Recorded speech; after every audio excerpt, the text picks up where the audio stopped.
La situation ne fait que s'empirer à Kalemi en dépit du terme de la saison pluvieuse pressentie depuis bientôt un mois.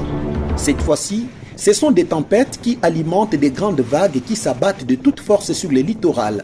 Ce phénomène augmente le nombre de victimes et dévaste à chaque instant des maisons d'habitation, des hôtels et terrasses qui longent le littoral, faisant la beauté de la ville de Kalemi dans le domaine touristique. Plusieurs opérateurs économiques ayant investi aux encablures du lac Tanganyika observent à tour de rôle l'envahissement de leurs joyaux bâtiments, car la catastrophe naturelle à ces niveaux ressemble à une maladie incurable. Le niveau des eaux augmente tous les jours.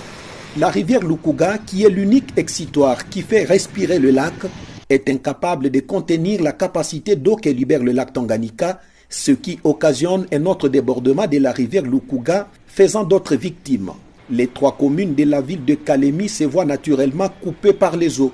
La partie Kainda, dans la commune de la Lukuga, où est érigé l'aéroport national de Kalemi, a subi de fortes menaces ce jeudi 16 mai 2024, suite à l'inondation jamais vécue de près de 500 mètres du boulevard Lumumba à l'entrée de l'aéroport, rendant difficile l'accès pour tous les usagers du transport aérien au départ ou à destination de Kalemi.